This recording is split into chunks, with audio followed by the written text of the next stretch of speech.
सिंधी ॿोली आलमी कॉन्फ्रेंस जो ही टियों सेशन जंहिंमें असांजा ही तमामु ख़ूबसूरत ऐं पंहिंजी पंहिंजी फील्ड जा अहम रिसर्चर उस्ताद ऐं मुहक़िक़ असांजे हिन पैनल में मौजूदु आहिनि।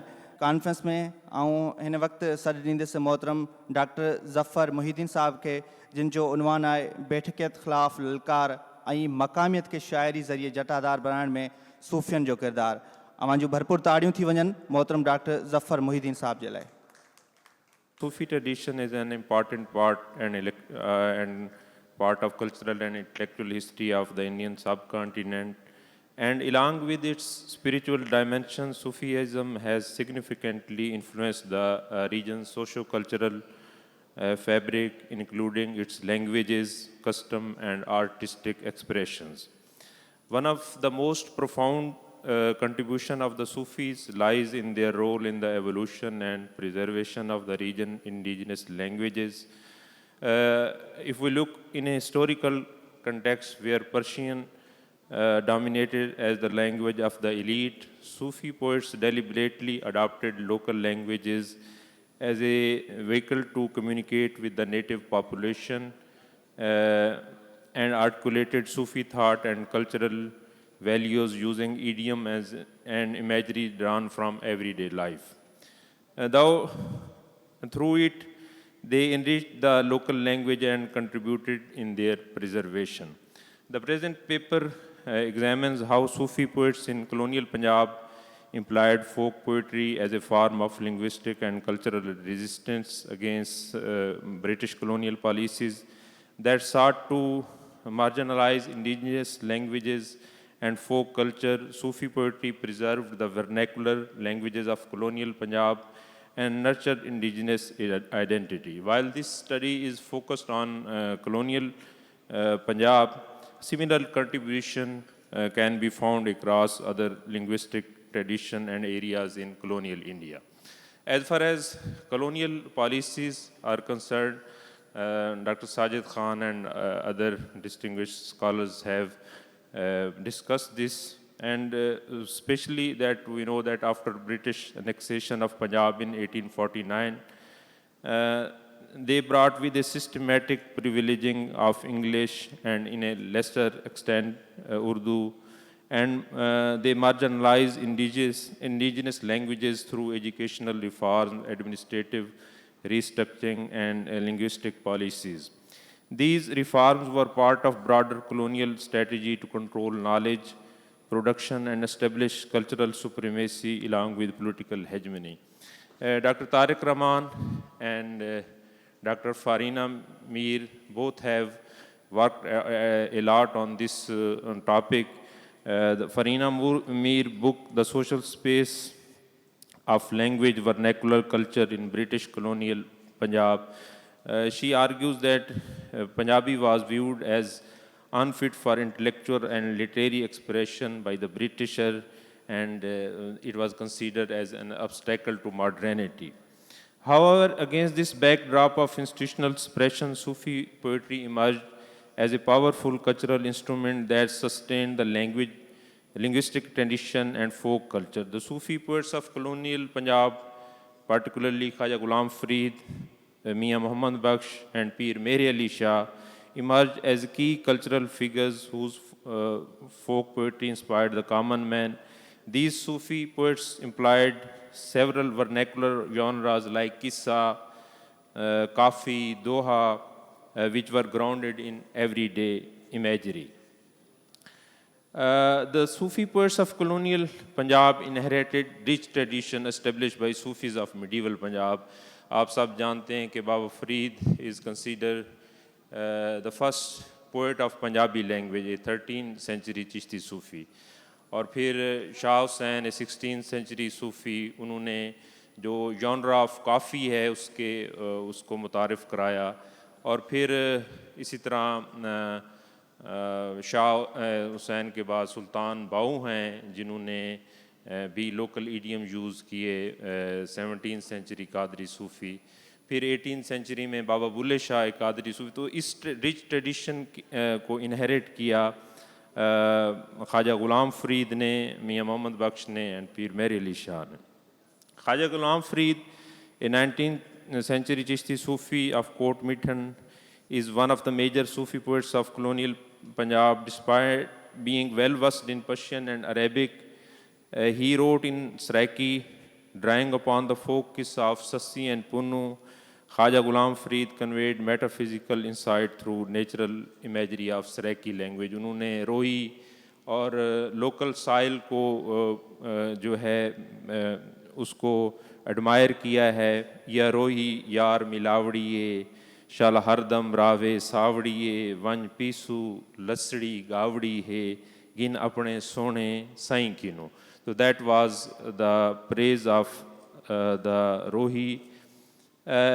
Same Mian Muhammad Baksh, a 19th century Qadri Sufi poet, similarly used indigenous dialects and wrote extensively in the Punjabi dialect of the Potwar region. His classic work, Saiful Muluk, is a long Masnavi, beautifully mixing romance with complex mystical philosophy expressing in local idioms. Living in the broader region of Kashmir and Punjab, he emphasized the beauty and purity of the region over other foreign lands. वो कहते हैं कि जो food grown at home with food abroad जो है उसमें difference वो अपने इस शेर में कहते हैं कि अपने मुल्क दियाँ बागां विचों तुम्हें खो खो खाइए गैर मुल्क दियाँ बागां अंदर मेवे खान न जाइए. तो that was his love for the land. Pir Meher Ali Shah, a prominent Chishti Sufi scholar and poet of late 19th and early 20th century Punjab, he wrote in Persian, Urdu and Punjabi. Though he is best known for theological treatises, he also composed vernacular poetry and qasidas and wrote Punjabi devotional verses. By composing Punjabi Kalam, he brought spiritual devotion into vernacular sphere. All of you know about is Surat nu main jaan aakhan, jaan nanak ke jaane jahan aakha, sach aakhan te Rab di shaan aakhan, jis shaan tu shaana sab baniya. So that was purely mystical, philosophical concepts presented in local idioms and in a vernacular language. One of important thing I want to mention here, the role of Sufi shrines. And basically a crucial support for these poets' lasting impact was the oral tradition centered on Sufi shrines and communal gathering. All of you know that the poetry of these poets is sung and recited regularly even today on these shrines. These shrines became schools of vernacular culture, bypassing colonial censorship. In these communal spaces, the Sufi message and the Punjabi language reinforce each other. Punjabi women were also engaged with Sufi poetic forms like Qissa and Kafi in domestic spaces. This contributed to the informal transmission of Punjabi language and cultural values across generations. As far as poetry in print is concerned, another important element, Punjabi presses printed large volumes of Sufi poetry such as works of Waris Shah and poetry of Mian Muhammad Baksh in 19th and 20th centuries. These publications helped sustain the Punjabi language in a print in everyday readings, particularly among the public. The preservation of Punjabi language in Sikh holy scripture Adi Granth, which includes poetry of Baba Farid, contributed to the semi-standardization of Punjabi language. In this way, Sufi and folk poetry ensured the survival of Punjabi as a spoken as well as written language. To conclude, during colonial rule, when local languages and folk culture were increasingly marginalized through educational and administrative policies, Sufi poetry played a crucial role in preserving the folk among the masses. Although all these poets were well versed in Persian, these poets deliberately chose the language of people to articulate Sufi ideas and also preserve vernacular conscious under colonial rule. These poets did not confront the British directly, but it was a quiet form of resistance against colonial linguistic hegemony and nurtured a sense of pride for their own language. Thank you very much.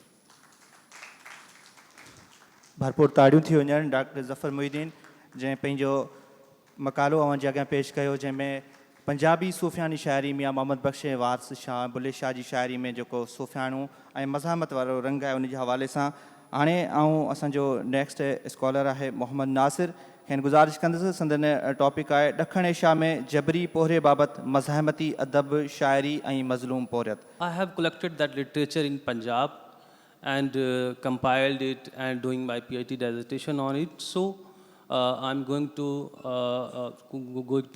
present that literature here. This is Manzoor Niazi, bonded labor poet. So he was also activist of bonded labor. So I'm going to present his some poem here as a part of bonded labor literature. This is book of Manzoor Niazi, which I have published recently in 2024. So a part of that book is part of this, this presentation. So this is a poem, Debt Bondage.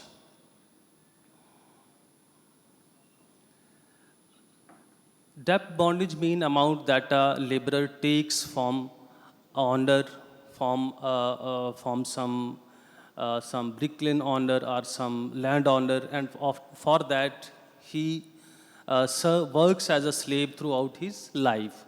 So, ਅਸੀਂ ਕਰਦੇ ਰਹੇ ਇਬਾਦਤਾਂ ਕਦੇ ਗਿਰਜੇ ਕਦੇ ਮਸੀਤ ਅਸੀਂ ਬੇਜਾਇਦਾਦ ਲੋਕ ਹਾਂ ਸਾਨੂੰ ਸਮਝਿਆ ਸਦਾ ਪਲੀਤ ਅਸੀਂ ਬਾਈਬਲ ਚੁੰਮ ਰੱਖਦੇ ਅਸੀਂ ਪੜ੍ਹਦੇ ਰਹੇ ਕੁਰਾਨ ਕਦੇ ਜ਼ਮਜ਼ਮ ਅੰਮ੍ਰਿਤ ਜਾਣਿਆ ਕਦੇ ਗੰਗਾ ਦੇ ਇਸ਼ਨਾਨ ਪਰ ਕਦੇ ਨਾ ਟੁੱਟੀਆਂ ਬੇੜੀਆਂ ਨਾ ਮੁੱਕੀ ਗਮ ਦੀ ਸ਼ਾਮ ਹੁਣ ਸਾਡਾ ਕਲਮਾ ਨਾਬਰੀ ਅਸੀਂ ਰਹਿਣਾ ਨਹੀਂ ਗੁਲਾਮ ਅਨਪੜ੍ਹਤਾ ਦੇਖੂ ਸੁੱਟਿਆ ਗੁਲ ਕੀਤੇ ਇਲਮ ਚਰਾਗ ਸਾਡਾ ਆਪਣਾ ਆਪ ਗਵਾਚਿਆ ਨਹੀਂ ਲੱਭਦਾ ਕੋਈ ਸੁਰਾਗ ਇਹ ਧਰਤੀ ਮੇਰੇ ਦੇਸ਼ ਦੀ ਜਿੱਥੇ ਵਗਦੇ ਪੰਜ ਦਰਿਆ ਇੱਥੇ ਹਰੀਆਂ ਫਸਲਾਂ ਸੁੱਕੀਆਂ ਲੈ ਭੁੱਖ ਨੇ ਡੇਰੇ ਲਾ ਸਾਨੂੰ ਹਾਕਮ ਕੋੜੇ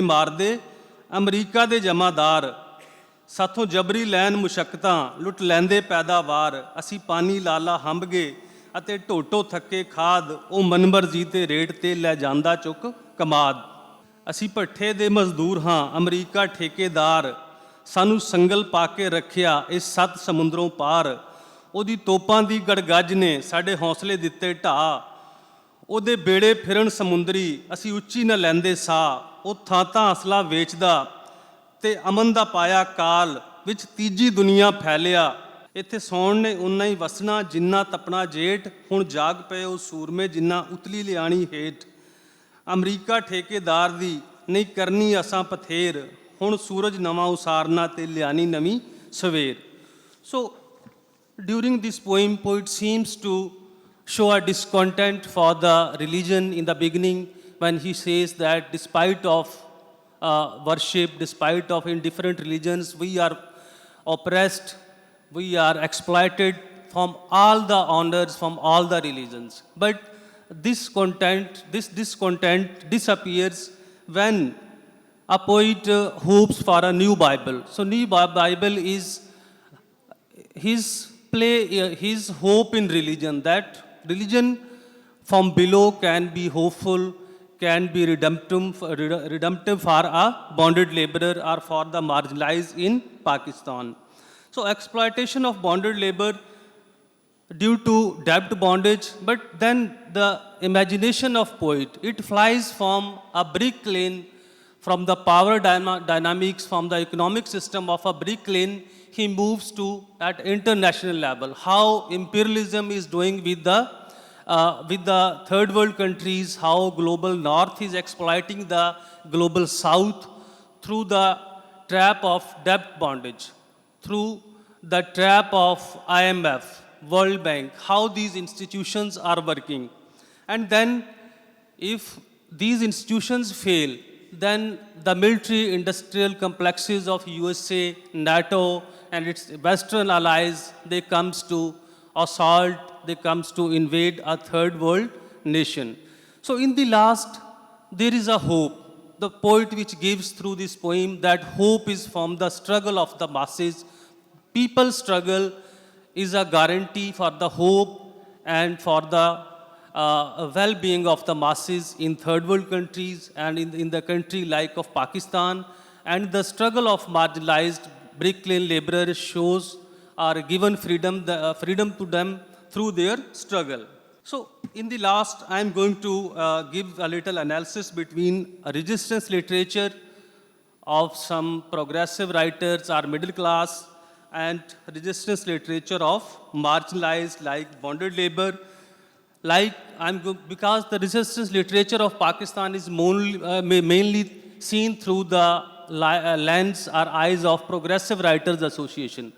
But I argue that the resistance literature of progressive writers, it is mostly around big politics like democracy versus dictatorship or religion versus secularism. For it is written for the middle classes and it ignores the marginalized sections of the society like bonded labor, like Haris. And resistance literature of progressive writers mostly rejects theism, religion as a regressive force. But as compared to it, the resistance literature of bonded labor emerged from the day-to-day struggles of these slave laborers. It play within religion. It did not theism, but it create hopes for the marginalized through the practices of religion. And most important thing of this literature is that this is contemporary of Indian Dalit and Afro-American slavery literature around the world. And there are the writers like Ishaq Muhammad, Babar Ishaq, Aga Khan Sohotra, Amanat Ali, Hassan Sajid, Haider Baksh, who have written about bonded labor literature in Pakistan. So last, why bonded labor? How I see that bonded labor system or this emerged in Pakistan. So capitalist modernization or green revolution that was implemented by Ayub government and socialist modernization of Bhutto, that was Islamic socialism, it fails to deliver to the marginalized masses like landless, like untouchables, Musallis, Chudas or Haris in Sindh.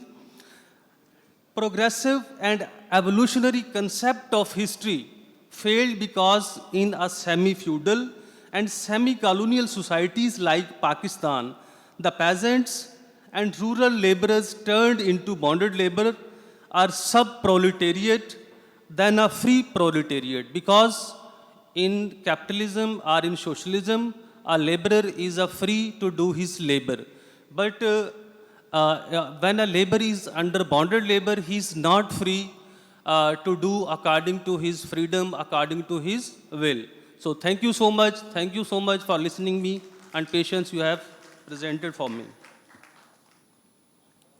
भरपूर ताड़ियूं थी वञनि मोहम्मद नासिर साहब जन ऐं south Asia में जेका पोरियत तबिके सां जेको जबर ऐं ज़ुल्म थिए थो उन ख़िलाफ़ जेका शाइरी आहे ॾखण एशिया में ऐं उन ते साईं जिन जो तमामु हिकिड़ो अहम ऐं काराइतो और रिसर्च पेपर अव्हांजे अॻियां पेश कयो ऐं हाणे असांजो स्कॉलर आहे डॉक्टर हाकिम बुरड़ो साहब ऐं खैर मां गुज़ारिश कंदुसि त उहो अचनि ऐं संदन मौज़ू आहे सिंधी सूफ़ी शाइरीअ में बाग़ियाना रवैया अव्हांजी भरपूर ताड़ी में डॉक्टर हाकिम बुरड़ो साहब जीअं त मुंहिंजे मकाले जो उनवान आहे सिंधी सूफ़ी शाइरी में बाग़ियाना रवैया त मां हिन जो तत पेश कंदुसि तसवुफ़ ते नज़र विझण खां पहिरीं उहो ॾिसूं त ख़ुदि तसवुफ़ आहे छा, उन जी इब्तिदा कीअं थी ऐं उनजो बुनियादी मंशूर हिकु मकाले में लिखी पूरो करणु नामुमकिन आहे।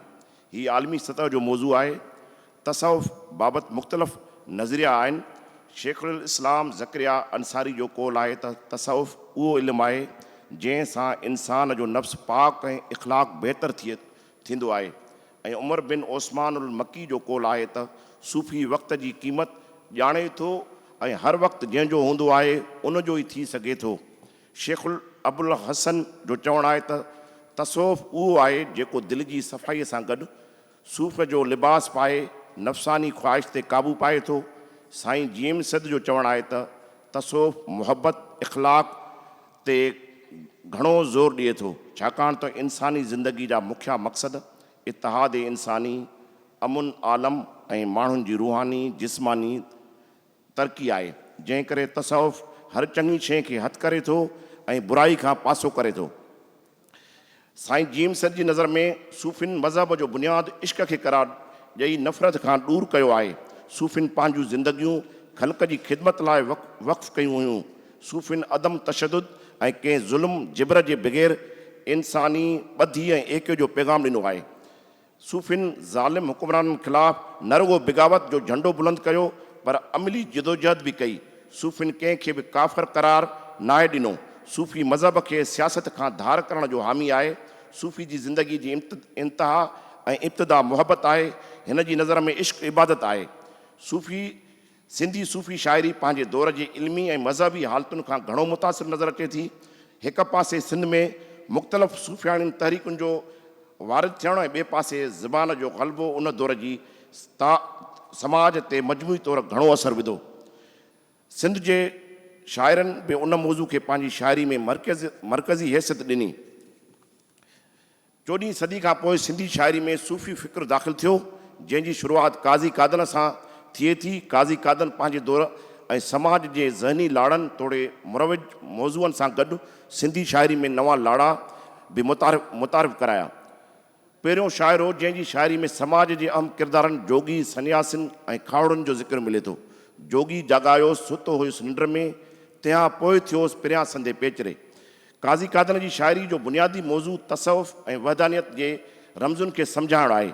संदसि शाइरी में उन दौर जे हालतुनि जो अलामती अंदाज़ सां कई समाजी अक्स ऐं ओरड़ा बि नज़र अचनि था। शाह करीम पंहिंजे कलाम में जिन मौज़ूअनि जी चूंड कई, इहे अॻिते हली सिंधी ॿोली जे ॿियनि सूफ़ी शाइरनि जी बुनियादी शाइरनि जी शाइरी लाइ बुनियादु बणिया। शाह करीम अरगूननि ऐं तरखाननि जे ज़ुल्म ऐं ॾाढ खे पंहिंजे वक़्त में ॾिठो। हिन सिंध जे समाजी बेइंसाफ़ी ऐं धरती खे ताराज थींदे ॾिठो ऐं सिंधी क़ौम खे ॿधी ऐं इतिहाद में रहण जो पैगाम ॾिनो। मुठ भीड़ियाई भली जे उपटे त वाह, जे पधर पई ॻाल्हि त छॾे वञे साह। त मियो शाहिनात रिज़वी ही सिंधी असासी शाइरी जेकी पहिरें सिफ़ जो शाइर आहे, जंहिं सिंध जे आम क़िसनि खे वधि में वधि अमर कयो। संदर कलाम में तसव्वुफ़ जो ज़िक्र सां गॾोगॾु हुस्न, इश्क ऐं वसाल, सिंध जूं मुआशी ऐं मुआशरती हालतूं ऐं इख़लाक़, नीम तारीख़ी दास्तान ऐं सक़ाफ़ती उञाण मिलनि था। सिंध में करोड़नि जो मज़हबी रूप में इक़्तिदार जे ऐवाननि ताईं जो सफ़र ऐं संदन मुग़लनि वटि क़बूलियत हासिलु करणु, सिंध जी मक़ामी माण्हुनि सां संदन रवियो ऐं सिंध जे आजिपे ऐं आसूदगी जे हासिलात लाइ मक़ामी माण्हुनि जी विड़ाद ऐं उन जी वक़्त जे हुक्मराननि जो किरदारु, अलाउद्दीन खिलजी जी काह, शाह इनायत जी शहादत, नादर शाह ऐं मदद ख़ान जी काह, उन सॼे वायुमंडल में इक़्तिदारी टोले जो किरदारु ऐं वरी शाह अहमद शाह अब्दाली जी सिंध ते काह, इहे सभु वाक़िया सिंधी सूफ़ी शाइरनि जे फ़िक्र लाइ बुनियादी नुक़्ता हुआ। उन तारीख़ी लाहन चाढ़नि ऐं ॿाहिरां ईंदड़ धारियुनि यलगारुनि जी उरह ज़ोराइनि ऐं सिंधियुनि सां जेको कुझु कयो, उन जे तारीख़ भरी पई आहे। उन दौर में सिंध ऐं सिंधियुनि ॾाढा ॾुखिया ॾींहं ॾिठा, जॾहिं बि धारियुनि सिंध ऐं सिंधियुनि सां ॾाढो कयो ऐं हिन धरतीअ ते पंहिंजा चंबा खोड़िया त हिते जे माण्हुनि कॾहिं बि सुख जो साह न खयो। हुक्मरान टोले, उन जी साथारी मज़हबी टोले, उमरा ऐं रईसनि पंहिंजे मख़सूस ज़ाती मुफ़ादनि जे हासिलात लाइ कॾहिं ॿाहिरां ईंदड़ हाकिम सां सिधो सहकार कयो त कॾहिं वरी आम माण्हुनि खे इस्तेमालु करे घरू वेड़ जी सूरताल पैदा कई। पर सिंधी अवाम हमेशह हुबुल वतनी जो सबूत ॾींदे उन्हनि हुक्मराननि ऐं संदन पॉलिसियुनि जो मुख़ालिफ़ रहियो आहे। सियासी ऐं समाजी हालतुनि करे सिंध में केतिरनि ई इल्मी नज़रियनि जनमु वरितो। खिलजियुनि जे हमलनि खां वठी अरगूननि, तरखाननि ऐं मुग़लनि जा हमला ऐं औरंगज़ेब जे क़ाइमु कयल मज़हबी सख़्तगिरीअ जे घुट ऐं ॿूसट जे मुक़ाबले में वहदतुल वजूद जे ख़्यालनि ऐं नज़रियनि घणो असरु क़बूलु कयो ऐं ज़ोर वरितो। जिते मुग़ल हाकिमनि सिंध में करोड़नि हुक्मराननि बि पंहिंजे मुग़ल आकाउनि जी पैरवी करण में वसां कोन घटायो। सिंध में शाह अब्दुल करीम बुलड़ी वारो, मखदूम नूह, शाह अब्दुल लतीफ़ भिटाई, मखदूम मुइन ठठवी, मियो शाहिनात रिज़वी, शाह इनायत शहीद, दराज़ा शरीफ़ वारा बुज़ुर्ग, वहदतुल वजूदी वारे मसलक जा हामिल ऐं कामिल हुआ। हिननि सभिनी वतन दोस्त ऐं इंसान दोस्त बुज़ुर्गनि ज़ुल्म ऐं ॾाढाइनि जे ख़िलाफ़ु आवाज़ु बुलंद कयो। उन्हनि सभिनी बुज़ुर्गनि आलमनि इंसान दोस्त शाइरनि पंहिंजे दौर जे हालतुनि जिन में समाजी नाइंसाफ़ी, सिंध मथां यलगारूं, इक़्तिसादी बदहाली, ज़ुल्म, बरबरियत ऐं ॾाढ मतिलबु त हर उन मुल्क खे जेको इंसानियत सां गॾु सिंध ऐं सिंधियुनि जी तबाही जो कारण हो, उन जी तकलीफ़ खे ॾिठो ऐं महसूसु कयो। अहिड़नि हालतुनि में लतीफ़ साईं सॼे काफ़िले जी सरवाणी कंदे नज़र अचे थो। लतीफ़ साईं वटि फ़िक्री मज़मत, इनक़लाबी सोच ऐं रविश इंतिहा ते मौजूदु आहे।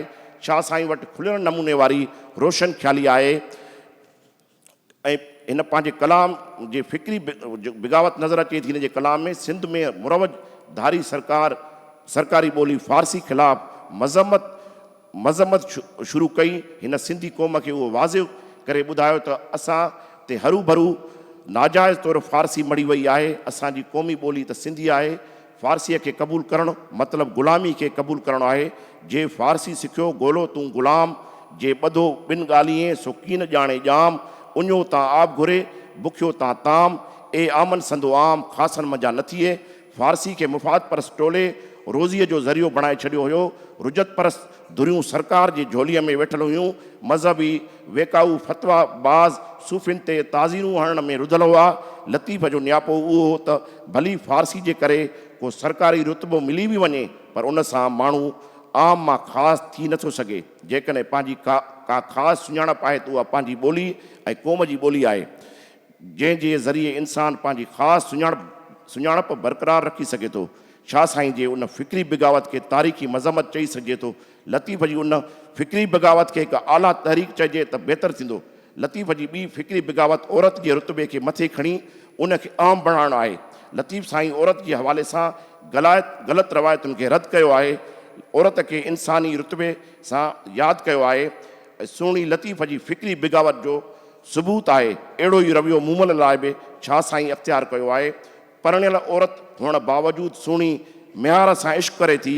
लतीफ़ साईं सुहिणीअ जे इश्क खे हिकु अहिड़े खिते में रुतबे तौरु पेश कयो जंहिं इलाइक़े या सरज़मीन में रवायती गैरत जो नज़रियो उरूज ते रहियो आहे।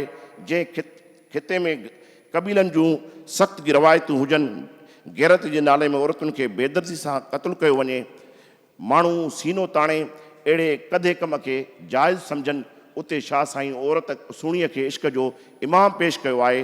उहो शाह लतीफ़ जो कमाल आहे जो हिन इश्क खे तसव्वुफ़ जो गुस्ल कराए फ़िक्री तरक़ी पसंदीअ खे ज़ाहिर करे छॾियो आहे। सुहिणी घड़ो कच्छ ते रखी ऊंदाही अधु राति में दरिया में अलाह तोहार कंदे बग़ैर ख़ौफ़ जे लही थी पवे। सियारे सह राति में जाग घड़े वसंदे मींहं, हलो त पुछूं सुहिणी जा कर ॼाणे नींहं, जेके रातो ॾींहुं मेहार हुई मन में, जा करे थी तड़ तकड़ तार घिड़ण ई काणियारनि कम, ॾह भेरा ॾींहं में ॾे ॾोरापो ॾम, अकुल मत शर्म टई नींहं नोड़िया। शाह साईं इंसान सां इंसान जे इश्क खे मान ॾिए थो। हुसैन बिन मंसूर हलाज बाबति बेत बि शाह लतीफ़ शौरी तौरु सुरसुणी में ॾेई पंहिंजी फ़िक्री बिगावत ऐं मज़मत में इनक़लाब वारो नज़रियो वाज़िह कयो आहे कि मुल्क मुड़ियो ई मंसूर कुही कोंदे केतिरा। लतीफ़ साईं उहो वाज़िह पैगाम ॾिए थो त इश्क जी नज़र पंहिंजी आहे, समाज जी नज़र अलॻि आहे। इहे हिक ॿिए जो ज़िद आहिनि। हिकु आशिकाणीअ खे दगा जे रस्ते कचो घड़ो ॾेई ॿोड़े मारियो वञे थो, ॿिए आशिक खे मुक़दस किताब विच में आणे ठाह जे बहाने दुश्मनीअ जी आड़ में तलवार हेठां आंदो वञे थो। टे आशिक खे वढे टुके उन जे इश्क जो वज़न कयो वञे थो। त शाह साईं ॿुधायो आहे त इश्क जो कंधु केर बि झुकाए नथो सघे। मंसूर, सुहिणी ऐं शाह इनायत खे हिक ई रुख में वठी अचणु शाह लतीफ़ जी उहा इनक़लाबी सोच बेमिसाल आहे। शाह लतीफ़ साईं उहो चिटो कयो आहे त उन मज़मती डॉक्टर साहब मुख़्तसर कजो। जी आशिकनि जो अंजाम हिकु तरीक़े सां थिए थो। इहे पंहिंजे नज़रनि खां हटण वारा किरदार न हुआ। उन्हनि जे इनफ़रादियत इश्क सां सचाई आहे। उन्हनि जो हिकु ई नज़रियो हो त अखि उल्टी धार वहूं उबतो आमसी, जे लोहारो लोक वहे तूं ऊचो वह उभार, मंझां लोच न्यार पर पुठीअरो पिरीअ ॾे।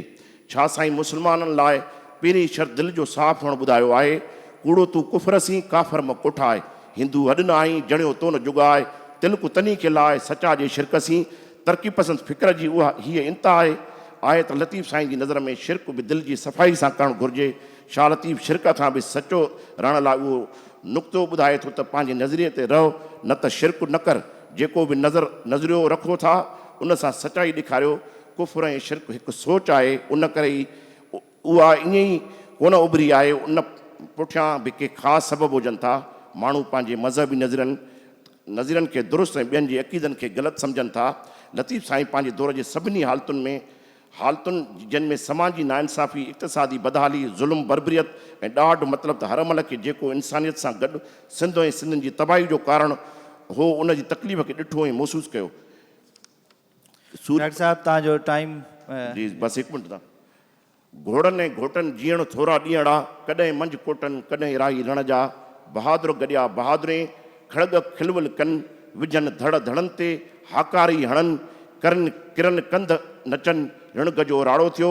हेॾां हिन हाकारियो होॾां हू हणनि, सरनायूं ऐं सुंदड़ा ॿिन्ही पार परनि। घोड़नि ऐं घोटनि रण में लाऊं लधियूं झुमंदियूं अचनि, झोलियूं जूंझारनि जूं पायो बुक बुहार जा, उन जूं वहूं वाका कनि, पिटिन पार कढनि, ऋण गजो राड़ो थियो। महिरबानी। वॾी महिरबानी मोहतरम डॉक्टर हाकम बुरड़ो साहब जिन पंहिंजो रिसर्च पेपर अवांजे अॻियां पेश कयो। ख़ासि तौर ते असां वटि जेका क्लासिकल शाइरी ऐं या जेका सूफ़ियानी शाइरी आहे 14वीं सदी ईस्वीअ खां उन जी शुरूआति थी ऐं उन में जेको सूफ़ियाणो ऐं मज़ाहमती रंग हुयो उनखे पेश कयो आहे इख़्तिसार में पंहिंजे मकाले जो, त तव्हांजे अॻियां पेश कयो।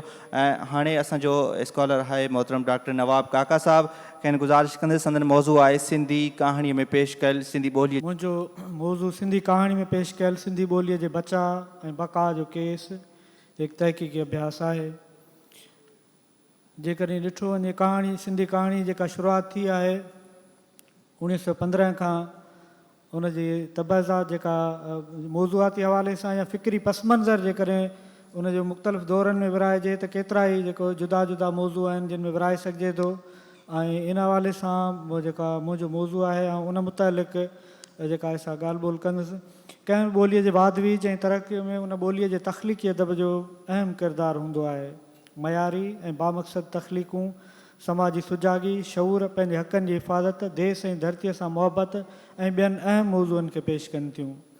जदीद सिंधी तख़लीक़ी अदब जे ॿिन्ही हिसनि नसर तोड़े शाइरी में मुख़्तलिफ़ वक़्तनि ते पैदा थींदड़ सिंध जे केतिरनि ई अहम मसइलनि खे पेश कयो वियो आहे। ख़ासि तौर ते जेके कहाणीअ में समाज ॿियनि केतिरनि ई मसइलनि सां गॾु ॿोलीअ लाइ पैदा थींदड़ ख़तरनि खे साम्हूं रखंदे उन जे बचाव लाइ आवाज़ु उथारियो वियो आहे। छाकाणि त क़ौमुनि जी पहिरीं ऐं आख़िरी सुञाणप ॿोली आहे। 4 मार्च वाक़िए ते ॻाल्हाईंदे शेख अयाज़ ॿोलीअ बाबति चयो त कंहिं बि क़ौम जी पहिरीं सुञाण उन जी ॿोलीअ मां ई आहे। धरती ऐं ॿोलीअ में क़ौमियत जूं जड़ूं थींदियूं आहिनि। धरतीअ खां सवाइ का बि क़ौम तगी सघे थी, पर ॿोलीअ खां सवाइ उनजो वजूद बरक़रार रखणु नामुमकिन आहे। ॿोलीअ जे बचाव ऐं बका खे ऐं दरपेश ख़तरनि ते लिखियल कहाणियुनि खे सियासी, समाजी ऐं तारीख़ी हवाले सां तोड़े मौज़ूआती हवाले सां 3 मुख़्तलिफ़ दौरनि में असां विराए सघूं था। पहिरियों दौरु जेको शुरू थिए थो, ॿोलीअ लाइ जेके मसइला शुरू थियनि था 1947 खां पोइ जूं हालतूं आहिनि। ऐं ॿियो जेको दौरु आहे ख़ासि करे 1 यूनिट वारो या 1972 खां पोइ जेके हालतूं पैदा थियूं जॾहिं सिंधी ॿोलीअ लाइ जेको बिल पेश थियो उहो आहे। ऐं टियों दौरु जेको आहे असां उनखे 1990 खां वठी मौजूदा दौर ताईं जो जेको दौरु आहे उहो खणी अचूं था। सिंधी कहाणीकारनि इन 3 दौरनि में जेके ॿोलीअ जे लाइ ख़ासि तौर ते मसइला पैदा थिया या जेके ख़तरा हुआ उन्हनि खे पंहिंजे कहाणियुनि में पेश कयो आहे। 1947 में विरहाङे वक़्तु पैदा थियल हालतुनि खे ॾिसंदे सिंधी तहज़ीब, तारीख़, तशख़ुस ऐं ॿोलीअ लाइ पैदा थींदड़ ख़तरनि खे उन वक़्तु जे नौजवान तरक़ी पसंद ऐं बाशऊर लेखकनि महसूसु कयो। ख़ासि तौर ते हिंदू मुस्लिम इतिहाद, ॿोली ऐं पंहिंजी सुञाणप जे बचाव लाइ मुख़्तलिफ़ कहाणीकारनि जे चूंड कहाणियुनि ते मजमूओ असांजी सिंध जे नाले सां 1947 में शाया थियो। उन जे मुआग में शेख अयाज़ लिखियो आहे, अॼु सचपच पंजाबियुनि असांजे झुॻीअ में अखि विधी आहे। न रुॻो एतिरो पर असांजी ॿोली बि उर्दू ऐं हिंदीअ जे झगड़े जो शिकार थी रही आहे। उर्दूअ जो सिंधीअ ते कब्ज़ो, पंजाबीअ जो सिंध में ज़ोर। हिन मजमूए में शामिल अयाज़ जी कहाणी पाड़ेसरी में तहज़ीब ऐं तारीख़ सां गॾु मुस्तक़बिल में ॿोलीअ लाइ पैदा थींदड़ ख़तरनि खां आगाह कयो वियो आहे। 1947 खां पोइ सिंध में पैदा थियल ओपरे माहौल ऐं सिंध जे मार्केट ते धारी ॿोलीअ जे कब्ज़े खे ऐनकाब शेख पंहिंजी कहाणी हैदराबाद सवालिया निशान में पेश कयो आहे। कहाणी जी शुरूआत हिन तरह थिए थी। हैदराबाद किथे आहे यार? ही मारवाड़ आहे, मारवाड़। शाही बाज़ार वठियो पियो वेसि, मथियूं पड़ाडो मुंहिंजे कननि ते पियो। हितां लॾो खणी ईंदड़ माण्हुनि सां गॾु ॿोली बि मोकिलाए रही हुई। लिखे थो, हलो साईं हलो, सिंधी ॿोलीअ जा अखर आहिनि, पंहिंजे ॿोलीअ जा अखर ॿुधी केरु रंज थींदो। पर मुंहिंजे सीने ते उहे अखर ईअं किरिया जीअं ज़मीन ते आसमान ॾांहुं उछलायल पथर वापसि किरंदो आहे। जॾहिं हुन ॿोलीअ खे मार्केट मां लॾायो वियो त उन जी जाइ वठंदड़ ॿोलीअ उन जे ॻाल्हाईंदड़नि जे नफ़रत जो ज़हर हिन सूरत में पधिरो थियो। लिखे थो, बीठलनि मां हिकिड़े ॼणी चयो, शुक्र आहे कपिड़ो मिले त थो, साहंगो या महांगो, न त कंट्रोल जे ज़माने में कपिड़ो त केॾांहुं गुम थी वियो हो। वरी ॿिए फिटल उर्दूअ में चयो, 2 रुपया वठेंगा। उहे अखर ॿुधंदे दुकानदार जे चहिरे जो रंग बदिलिजी वियो। ॻोठाणनि खे हेठि खां मथे निहारे चरे वांगुरु रड़ करे चवणु लॻो, जाओ जाओ बड़े आए लेने वाले, 2 रुपए में तो टाट की बोरी भी नहीं मिलती। जा तुम्हारे बाप दादा ने भी कपिड़ा पहना था। हिन जो आवाज़ हिन जे चहिरे वांगुरु फिरी ज़रे घटि जानवर जहिड़ो थी पियो। अॻिते लिखे थो कि लांघाऊ वरी पाण में चवंदा विया, वो देखो काली शलवार वाले सिंधी हैं। ॿिए चयो, सभु सिंधी काली शलवार पहनते हैं। न ॼाण छो मुंहिंजो दिमाग़ पींघा वांगुरु लोॾा खाइणु लॻो। अखियुनि अॻियां बिना कारी ऊंधा अची वई। इहो मंज़रु आहे जेको विरहाङे खां पोइ सिंधीअ ख़ासि करे शहरी माहौल में या मार्केट में जेको नज़र आयो। उन में कहाणीकार हिन कहाणीअ में हज़ारें सालनि जी तहज़ीब ऐं ॿोलीअ ते थींदड़ चथर, मक़ामी माण्हुनि लाइ पनाहगीरनि जे अंदर में लिकल नफ़रत जे ज़हर हठ वॾाई खे ज़ाहिर कयो आहे। उन सां गॾु मार्केट मां ॿोलीअ जे ख़ात्मे जे असरनि ऐं पंहिंजी धरतीअ जे असलोकनि रहवासियुनि खे ओपरो, वेगाणो, हीसियल ऐं हिरासियल ॾेखारियो आहे। ॿोलीअ बाबति कहाणियुनि जो ॿियो दौरु 1955 1 यूनिट ऐं 1972 वारो आहे। बदर अबड़ो पंहिंजी आतम कहाणी जोगी थी जियास में लिखे थो, सिंध असेंबलीअ में 7 जुलाई 1972 ते सिंधी ॿोलीअ जो बिल टेबल थियो त जंग अख़बार जे मीर ख़लील रहमान ऐं रईस अमरोहीअ शरारत करे जंग अख़बार जे शह सुर्खीअ में उर्दूअ जो जनाज़ो कढियो ऐं कराचीअ में लिसानी बाहि भड़काए छॾी। लालू खेत, तीनटी ऐं ॿियनि इलाइक़नि में खोड़ सिंधी क़तल थिया।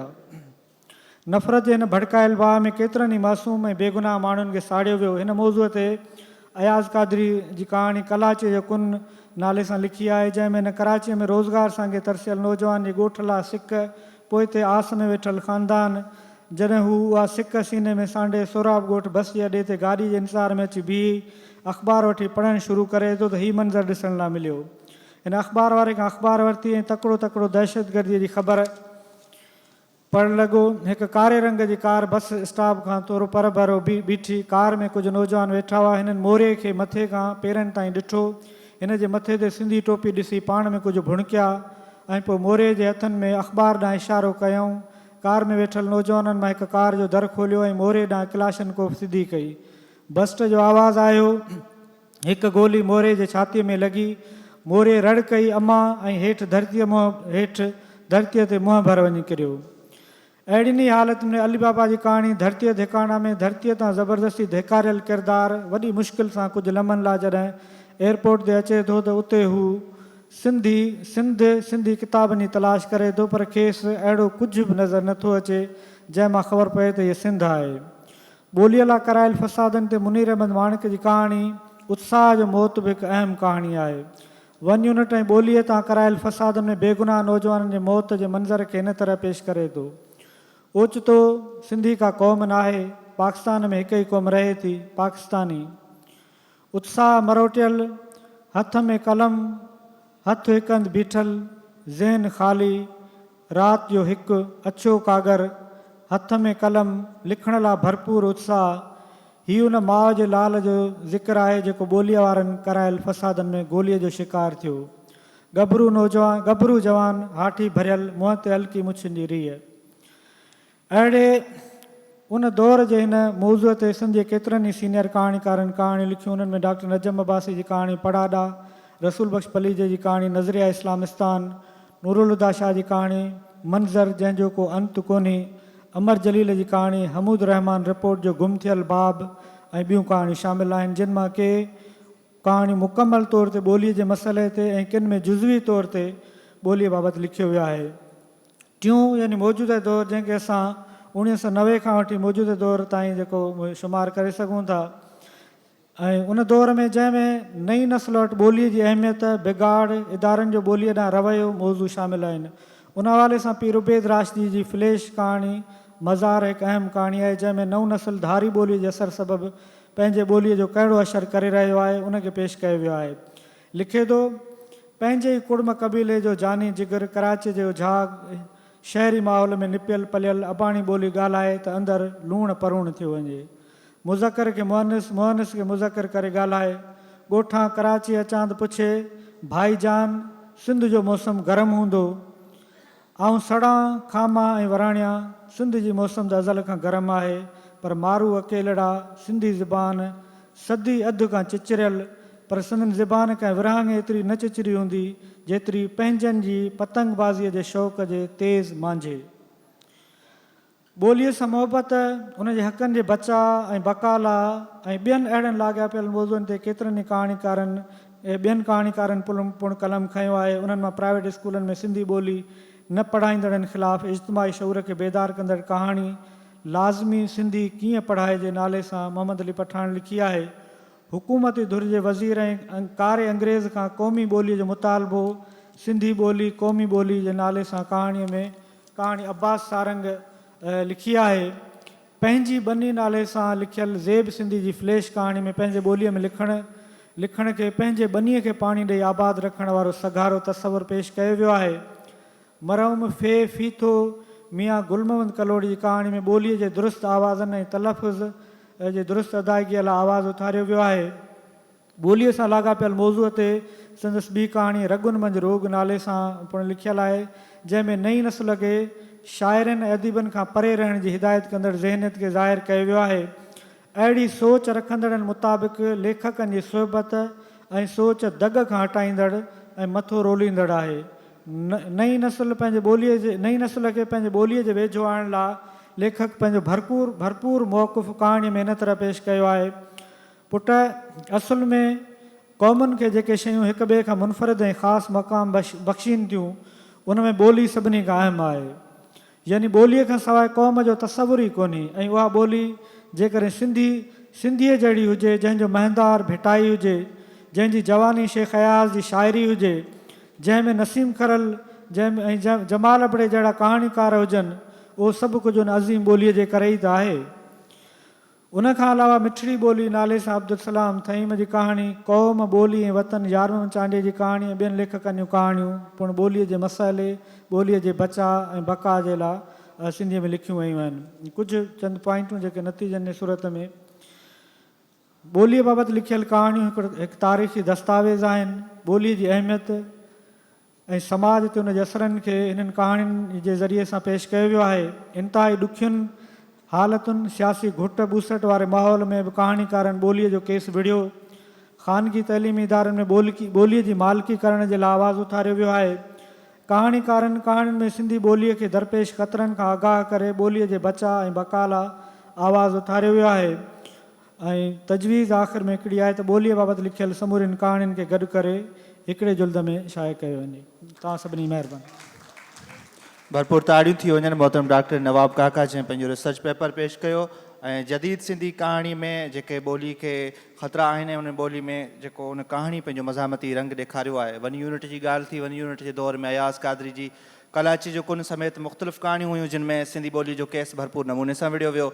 ऐं मोहतरम डॉक्टर नवाब काका जो पेपर जो तव्हांजे अॻियां पेश थियो ऐं ईंदड़ जेको असांजो रिसर्च पेपर हूंदो उन में ही पेपर ज़रूरु शामिलु हूंदो।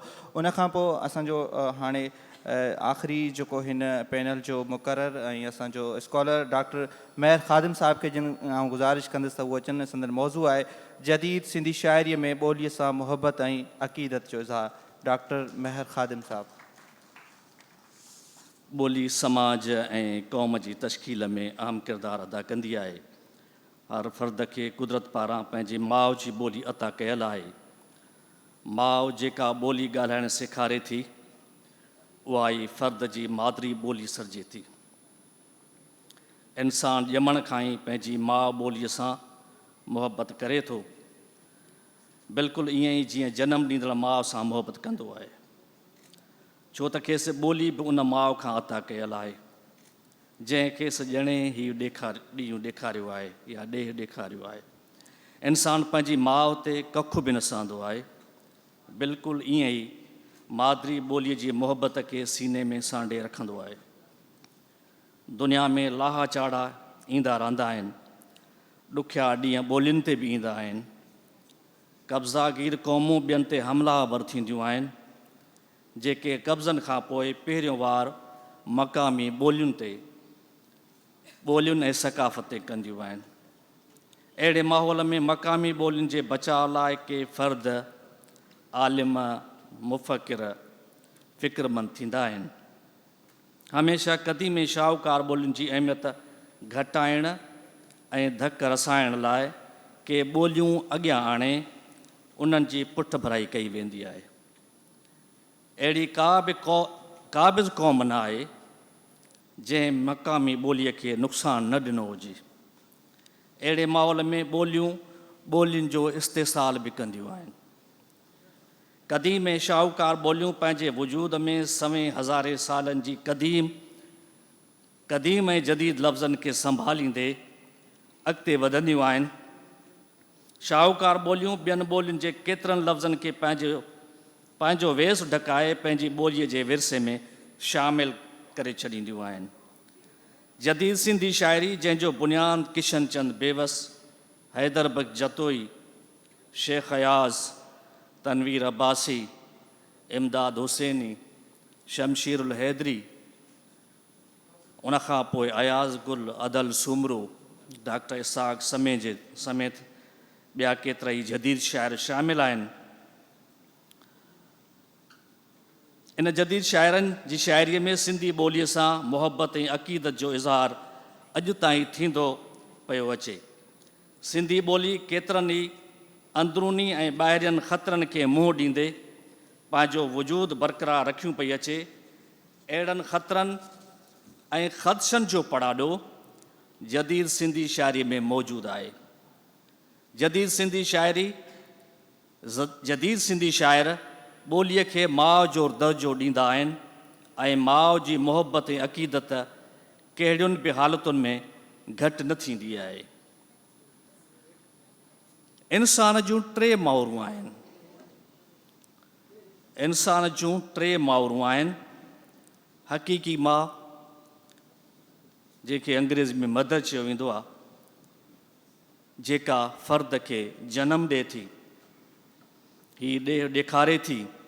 सभ खां पहिरियां उन माउ जे वजूद खे ॾिसी महसूसु करे थो, उन सां ई बेइंतहा मुहबत करे थो। उनखे ई पाण खां हिकु पल बि परे करणु बर्दाश्त नथो करे सघे, छो त उहा खेसि पंहिंजो एतिरो आदी करे छॾे थी जो पंहिंजे वजूद खां खेसि हिकु घड़ी बि परे नथी करे। हिक ॿिए जे लाइ जीअणु लाज़िमी सम्झनि था, ॿई हिक ॿिए जे लाइ राहत ऐं ख़ुशीअ जो कारण बणिजनि था। उहा माउ ई खेसि ॿी माउ सां वाक़फ़ियत कराए थी, खेसि पंहिंजी फितरी ॿोली ॻाल्हाइणु सेखारे थी, जंहिंखे माउ जी ॿोली मदर टंग चइजे थो। माउ पारां अता कयल हीअ ॿोली बि खेसि माउ जहिड़ी प्यारी थी वञे थी, जहिड़ो कर हीअ पहिरियों माउ पारां अता कयल खेसि पहिरियों तोहफ़ो ऐं अमानत आहे, जंहिंजी संभाल हीअ सम्झ भरियो थियण सां शुरू करे थो ऐं जीअं जीअं संदसि शऊर वधे थो तीअं तीअं साणसि मुहबत जो रिश्तो वधीक मज़बूत ऐं गहरो थींदो वञे थो। माउ जी ॿोलीअ सां इन हद ताईं मुहबत करे थो जो हिन ख़िलाफ़ु हिकु लफ़्ज़ बि बर्दाश्त करण जे लाइ तयारु न हूंदो आहे। हीउ पंहिंजी माउ पारां अता कयल इन अमानत जी पूरी सचाईअ सां हिफ़ाज़त करे थो। उन ते ॾुखे ॾींहुं अचण ते हीउ पंहिंजी ज़िंदगी क़ुर्बान करण लाइ बि तयारु थी वञे थो। इंसान जी टीं माउ संदसि धरती या वतन आहे, जंहिंखे धरती माउ मदरलैंड चयो वञे थो। असल में हिन धरती माउ सां मुहबत बि पंहिंजी हक़ीक़ी माउ ई कराईंदी आहे, जेका पंहिंजे घर सां मुहबत सेखारे थी। छो त माउ जो वजूद खेसि राहत बख़्शे थो जेको उन घर में मौजूदु आहे। पंहिंजे घर खां वधीक माण्हूअ खे किथे बि सुख ऐं आराम न मिली सघंदो आहे। कुझु ॾींहंनि जे लाइ भली ॿिए जे महल में वञी रहे, पर खेसि एतिरो सुकून ऐं आराम महसूसु न थींदो आहे जेतिरो पंहिंजे घर में हक़ीक़ी माउ पारां अता कयल उन ॿी अमानत जो बि इंसानु एतिरो ई ख़्यालु ऐं संभाल करे थो जो उन ख़ातिर पंहिंजी जान खे बि ख़तरे में विझी सघे थो। उन धरतीअ माउ ख़िलाफ़ बि हिकु लफ़्ज़ ॿुधण जे लाइ तयारु न थींदो आहे। इंसानु पंहिंजी मुहबत सां कमायल मिल्कियत जो मालिक बणजण खां पोइ उन जी संभाल ऐं हिफ़ाज़त कंदो आहे, उन जी निगरानी कंदो आहे, उन जे खसजण ते सिर जी बाज़ी लॻाए छॾींदो आहे। मथियां माउ जा टई रिश्ता त खेसि फितरी ऐं दाइमी तौरु अता कयल हूंदा आहिनि, जेके उन ज़ाहिरी मिल्कियत खां वधीक क़ीमती हूंदा आहिनि। उन्हनि जे ख़ातिर इंसानु सभु कुझु विञाइण लाइ तयारु थी वेंदो आहे, पर उन्हनि जी इज़त खे बरक़रार रखंदो आहे। माउरुनि जा इहे टई रिश्ता हिकु अहिड़ो लिकियल ख़ज़ानो हूंदा आहिनि जेके बज़ाहिर ऐं जल्दी ॾिसण में त न ईंदा आहिनि, पर इंसान जो क़ीमती असासो ज़रूरु हूंदा आहिनि। मथियनि टिनी माउरुनि जे रिश्ते खे जदीद सिंधी शाइरनि पंहिंजी शाइरीअ में मुहबत ऐं अक़ीदत सां इज़ारियो आहे। उन्हनि जी मुहबत संदन तख़लीक़ुनि जो महवर रही आहे। माउ जी ॿोली ऐं धरती सिंधी शाइरनि जे रूह में रचियल आहे। हीअ उहा अमानत आहे जेका वक़्तु गुज़रण सां वधंदी ऐं विझंदी आहे। टई माउरूं हीउ, टई माउरूं हीउ, ॿोली धरती माउ कीअं छॾींदुसि मां। हिन वाईअ जो बंदि आहे इहो, जंहिंमें टिनी माउरुनि जो ज़िक्र कयो वियो आहे जेके कंहिं बि तरह सां छॾण जूं न आहिनि, ऐं न ई वरी उन्हनि टिनी माउरुनि खां को इंसानु गाफ़िल रही सघे थो। फितरत जी तक़ाज़ा बि इहा ई आहे त इन्हनि टिनी सां इंसानु जुड़ियलु रहे। जदीद सिंधी शाइरी जंहिंजी शुरूआति विरहाङे खां अॻु थी चुकी हुई, किशनचंद बेवस, हैदर जतोई, शेख अयाज़, तनवीर अब्बासी, नारायण श्याम, नियाज़ हमायूनी, शमशेरुल हैदरी, इमदाद हुसैनी, हरी दिलगीर, ताज बलोच, इब्राहिम मुंशी, अयाज़ गुल, अदल सुमरो, हसन दर्स, इसाक समेजो ऐं ॿियनि सिंधी शाइरीअ जा मज़बूत बुनियाद रखिया। उन्हनि शाइरनि जे रस्ते ते हलंदे पोइ ईंदड़ शाइरनि जदीद सिंधी शाइरीअ खे नवां मौज़ू ऐं घाड़ेटा ॾिना। तशबीहुनि, इस्तारनि ऐं किनायनि जे नए जहान खां वाक़ुफ़ु करायो। हिननि शाइरनि क्लासिकल सिन्फ़ूं, बैत, वाई ऐं काफ़ीअ खां सवाइ ॿियनि जदीद देसी ऐं परॾेही सिन्फ़ुनि में तबाह आज़माई कई। ग़ज़ल, नज़्म, गीत, आज़ाद नज़्म, नसरी नज़्म, हाइकू, तराइल ऐं ॿिया ऐं दुनिया जहान जा हाइके ऐं तराइल में दुनिया जहान जा मौज़ू शामिलु कया। सालनि खां जन शेरी सिन्फ़ुनि जी मख़सूस वस्फ़ पढ़ाई ऐं ॿुधाई पई वई। जदीद शाइरनि उन्हनि वस्फ़ुनि में वुसत पैदा कई। ग़ज़ल जी सिन्फ़ जेका महबूब जे वजूद खां ॿाहिरि निकिरण लाइ तयारु ई न हुई, उन में जदीद शाइरनि पंहिंजे समाज ऐं दुनिया जहान जा मौज़ू शामिलु करे छॾिया। हर बा मक़सद शाइरीअ खे तरजीह ॾिनी, रिवायती घाड़ेटनि खे टोड़ियो। जदीद सिंधी शाइरी दुनिया जहान जे शाइरी सां जुड़ियल रही आहे। हिन में न सिर्फ़ु देसी सिन्फ़ुनि खे तख़लीक़ कयो वियो, पर हुन सां गॾोगॾु जापान जी सिन्फ़ हाइको, फ्रेंच जी शाइरी तराइल, अंग्रेज़ी शाइरी, नसरी नज़्म वग़ैरह खे बि पंहिंजे रंग ऐं ढंग सां पंहिंजे समाजी मौज़ूअनि सां हम आहंग करे तख़लीक़ कयो पियो वञे।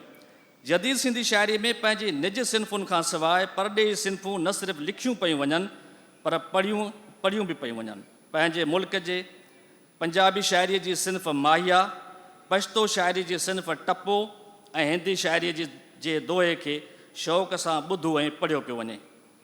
जदीद सिंधी शाइरी पंहिंजे वजूद में आफ़ाक़ी क़दरुनि जी क़ाइल रही आहे, हिन मख़सूस दायरे में रहणु कॾहिं बि पसंदि न कयो आहे। शाह लतीफ़ जे आफ़ाक़ी सोच जेका पंहिंजे देश सिंध सां गॾु सारे जहान जी ख़ुशहाली जो क़ाइल हो। साईं सदाईं करी मथे सिंध सुकार, दोस्त मिठा दिलदार आलम सभु आबाद करी।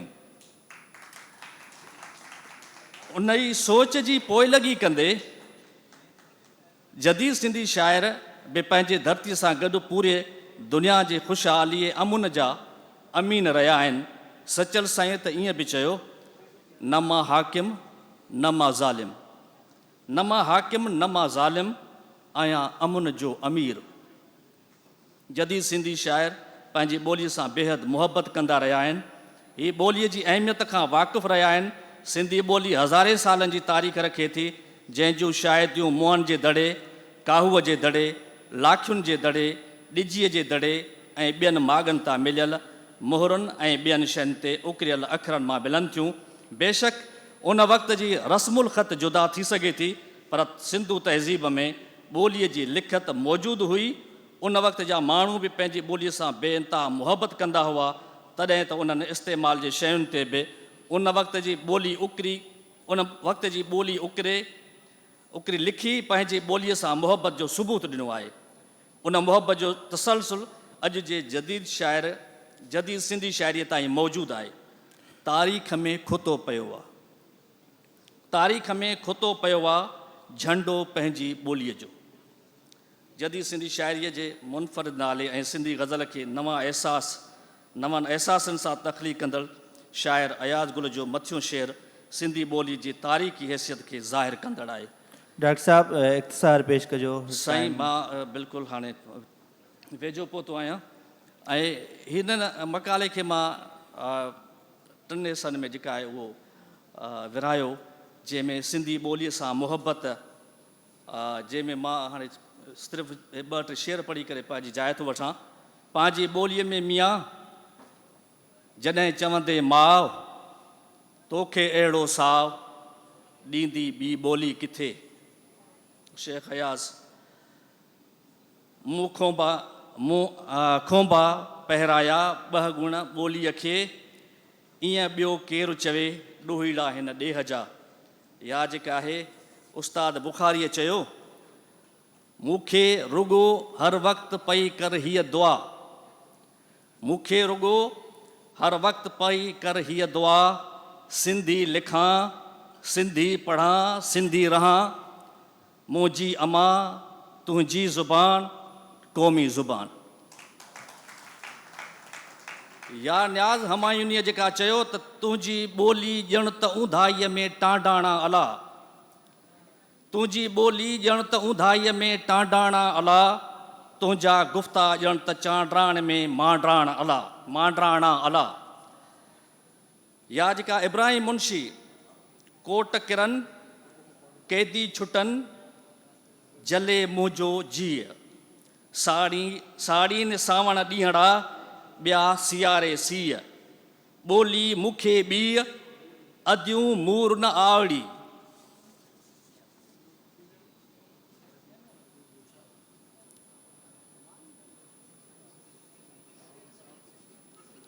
या अदल सूमरे जो जेका